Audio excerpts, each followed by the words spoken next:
السلام علیکم. وعلیکم السلام. میں عبدالستار بات کر رہا ہوں کراچی سے. ماشاءاللہ. آپ کا مرید. آپ ماشاء اللہ آپ کو صحت دے، ہمت دے اور آپ کی بھرپور مدد فرمائے. حضرت میری بہت طبیعت خراب چل رہی ہے، میں اٹھنا بیٹھنا مشکل ہے، اس کے لیے دعاؤں کی درخواست ہے. اور دوسرے یہ حضرت کہ جو کچھ امریکہ میں ہو رہا ہے جہاں اللہ پاک حفاظت فرمائے سب کی، تو یہ کیا مسلمانوں کے لیے خوشی کی چیز ہے؟ اور دوسری چیز یہ ہے، ہم نے تو دیکھا صحابہ اکرام ایک جماعت حضور کے پاس آئی اور ان میں ایک صفات انہوں نے یہ بیان کیا، ہم کبھی دشمن کی تکلیف سے بھی خوش نہیں ہوتے. اس پر اللہ کے نبی علیہ السلام نے فرمایا، ان خصلتوں کو سارا سننے کے بعد فرمایا اگر نبوت کا دروازہ کھلا ہوتا تو یہ قریب تھا کہ نبی ہو جاتے. تو کیا کسی کافروں کی تکلیف سے خوش ہونا چاہیے؟ تو بس یہی پوچھنا تھا کہ آج بہت سارے مسلمان کافروں کی تکلیف سے خوش ہو رہے، بلکہ غلطی ہماری ہے کہ ہم نے ان تک پیغام صحیح طرح سے نہیں پہنچایا. بس آپ سے دعاؤں کی درخواست ہے میری. بہت شکریہ. اللہ عبدالستار صاحب جو پاکستان سے کال کر رہے ہیں، اللہ تعالیٰ آپ کو صحت و عافیت عطا فرمائے. آپ بھی جو بزرگوں کی طرح بیمار چل رہے ہیں، اللہ تعالیٰ آپ کی عمر دراز فرمائے، تو صحت و عافیت نصیب فرمائے.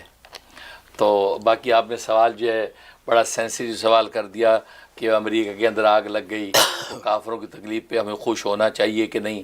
جواب یہ کہ کافروں کی تکلیف پہ خوش ہونے کی اجازت نہیں ہے. کافروں کی تکلیف پہ خوش ہونے کی اجازت نہیں، باغیوں کی تکلیف پہ خوش ہونے کی اجازت ہے. اب وہ کافر باغی بھی ہیں یا نہیں، یہ اب نتیجہ نکالنا آپ کا کام ہے. کافر کی تکلیف پہ خوش ہونا جائز نہیں، کیونکہ کافر جو ہے وہ تو واقعی دعوت اسلام کا حقدار، آپ اس کو دعوت دیں. لیکن اگر کافر باغی ہے، باغی کا مطلب اللہ کا مذاق اڑاتا ہے، گاڈ کا مذاق اڑاتا ہے، اور وہ جو ہے وہ اللہ کی نافرمانی کے اندر جو ہے وہ فخر محسوس کرتا ہے اور شیطان کا پجاری بن کے اللہ کا مقابلے میں کھڑا ہوتا، باغی ہے. تو باغی کی سزا دنیا کے اندر جو ہے کوئی بھی حکومت جو ہے ایسا نہیں کہ جو اس کو گیو اپ کرے، بلکہ باغی کی سزا دیتے ہیں، اس کی باغی سزا موت ہے. اب وہ لوگ اگر اللہ کے باغی ہیں، جس طریقے سے وہاں حالات شنید ہیں کہ 2 دن پہلے وہاں پر جو ایک وہاں کنسرٹ ہو رہا تھا، اس کنسرٹ کے اندر انہوں نے کہا کہ یہ گاڈ لیس ٹاؤن ہے، this town is godless. Godless یہاں کوئی خدا نہیں ہے. لہٰذا جن لوگوں کو ایوارڈ ملے ان کے دیکھو اس کی، دیکھو اس کے کارنامے ہیں، اس کے کمالات ہیں، اس کے کمالات ہیں، اس کی جو ہے دیکھو کتنی ان پٹ ہے معاشرے کے اندر. لیکن اللہ کی کیا ان پٹ ہے اس میں؟ نتھنگ. لہٰذا گاڈ کا یہاں کوئی کام نہیں، گاڈ لیس. اب یہ ایسی باتیں کرنے والے تو کافر نہیں ہیں نرے، یہ تو باغی ہیں، یہ تو اللہ کے باغی ہیں. اور اللہ کا باغی تو پھر سزا سے بچتا نہیں ہے. دنیا کا باغی بچتا نہیں تو اللہ کا باغی کیسے بچے گا؟ لہٰذا اس لیے یہ ایسے بعض مسلمان جو ہے وہ صوفی مسکین قسم کے مسلمان ایسی مسکینی کی باتیں کرتے جیسے آپ کر رہے ہیں کہ نبی نے یہ کہہ دیا وہ کہہ دیا. نہیں بھائی باغی ہیں تو پھر آپ کو جو ہے یقیناً، اور نبی نے یہ بھی فرمایا کہ جب اللہ کے باغی اور اللہ کے دشمن کی جب پکڑ جب اللہ کرے تو پھر اس پر ترس کھانے کی اجازت نہیں ہے، اس پر پھر ترس بھی کھانے کی اجازت نہیں ہے. نبی کا ارشاد ہے.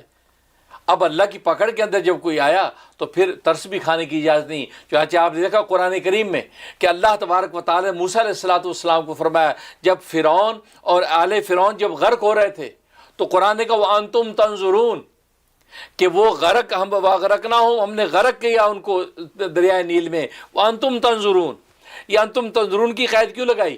مفسرین فرماتی اس لیے قید لگائی کہ دیکھو دشمن کو، جو اللہ کے باغی کو اور نبی کے دشمن کو اس طرح غرق ہوتے ہوئے دیکھنا یہ آنکھیں ٹھنڈی کرتا ہے دیکھنے والے کی.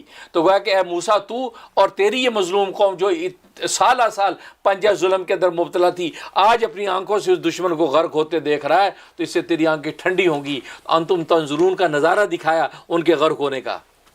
اس وقت موسیٰ علیہ السلام نے تو کوئی دعا نہیں کی یا اللہ بڑا ترس آ رہا ہے. نہیں، ترس نہیں کھانا آپ کو، اللہ کے باغی پہ ترس نہیں ہے.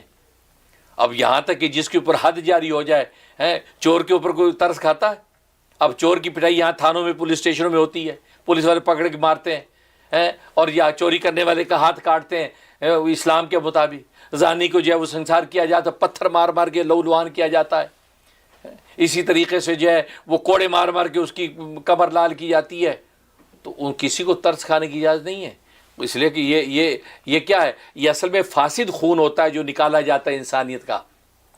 ایسے انسان یہ فاسد خون ہوتے ہیں، جیسے آپریشن کرنے والا سرجن جو ہے وہ گندا ناسور پھوڑا کاٹتا ہے اور کاٹ کے اس کو الگ الگ کرتا ہے، تو وہ بظاہر تو بڑی تکلیف کی بات ہے، دیکھو اس پر طرز کوئی نہیں کھاتا، بلکہ آپ الٹا فیس بھی پے کرتے ہیں کہ آپ نے اچھا وہ یہ پھوڑا ناسور نکال دیا، اس ناسور کی وجہ سے پورا بدن ہی تباہ ہو جاتا ہے، یہ ہلاک ہو جاتا۔ تو ایسے لوگ جو ہوتے ہیں جو باغی ہیں اللہ کے، اور اسی طریقے سے جو اللہ کے نافرمان ہوتے ہیں، وہ اللہ کو چیلنج کرنے والے اور اللہ کی زمین کو، اللہ کی دھرتی کو گاڈ لیس کہنے والے، یہ اصل میں وہ ناسور ہوتے ہیں۔ اگر اللہ تبارک و تعالیٰ ان ناسوروں کو نہ کاٹے تو پوری انسانیت جو ہے وہ ہلاکت کے اندر پڑ جاتی ہے۔ یہ وجہ کہ اللہ نے اپنے زمانوں میں عذاب نازل نہیں کیے، بنی اسرائیل کے زمانوں میں خطوں میں عذاب آئے، قوموں پہ عذاب آئے۔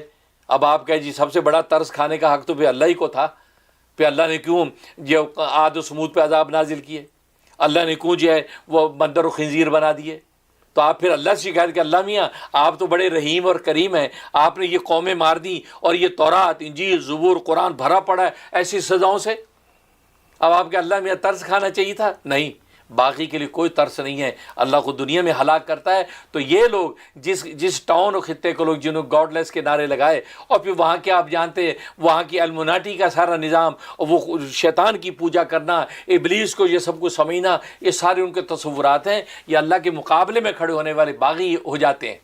اگر خدا نہ خاصہ وہ اسی قسم کے تھے باغی ہیں، مبینہ طور پہ میں یہ کہہ رہا ہوں، تو پھر ظاہر ہے کہ پھر اس پہ ہمیں طرز کھانے کا حق نہیں۔ ہاں اس میں یہ حق ضرور ہے، ہم اپنے گناہوں کو دیکھیں، یا اللہ ہم بھی تو تیرے عملی طور پہ باغی ہیں، تیرا منادی پکارتا نماز کو ہم جاتے نہیں ہیں، تیرے روزے متوجہ ہوتے ہم دیکھتے نہیں ہیں، تیری حج فرض ہوتی ہے ہم جو منہ موڑ دیتے ہیں، یا اللہ ہمیں بھی معاف کر دے، یا اللہ پکڑ سے محفوظ فرما۔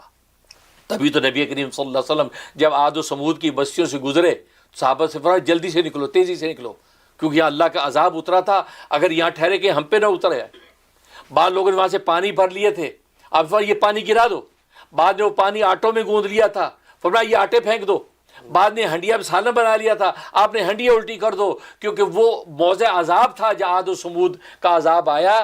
کیا اس کو استعمال کریں گے کہ یہ نہ ہو کہ ہم اس پکڑ میں آ جائیں، جلد ایک طرف ہو جائیں۔ اللہ، تو آج بس ہم یہ رویہ اختیار کریں جو نبی نے کیا تھا کہ ہم کہیں پکڑ میں نہ آ جائیں، آگ ان کو لپٹی ہے، اس لیے خوش نہ ہو کہ ان کو لپٹی ہے، ہمیں آگ نے کیا کہنا، نہیں، یہ آگ اللہ کی کسی پہ اتر سکتی ہے، یا اللہ اپنے خیر سے ہمیں بچانا اور اس چیز کو اپنے لیے عبرت بنائے۔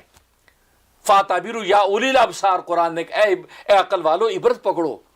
تو یہ اس قسم کے جزوی عذاب جو آتے ہیں، اور جزوی عذاب بھی اب آئیں گے، جیسے نبی رحمت کی برکت سے اب انسان جزوی عذاب، یہ جزوی عذاب، کہیں زلزلہ آ گیا، کہیں جو ہے وہ آندھی طوفان سے تباہی آ گئی، کہیں یہ جیسے آگ کا جو ہے عذاب آ گیا، تو اس طریقے سے تو اگر اس کو عذاب ہی پر کو کدھر پہ مبذول کرنا مبینہ طور پہ، تو پھر آپ اس کو یہ سمجھیں کہ یا اللہ ہم پناہتے مانگتے ہیں، ہم بھی تو بڑے گناہ گار، ہم معافی چاہتے ہیں۔ لیکن باغیوں کے ساتھ اللہ نے جو کیا وہ اللہ تبارک و تعالیٰ کا معاملہ ہے، آپ پر اس کو کوئی کسی قسم کے رماز دینے کی ضرورت نہیں ہے۔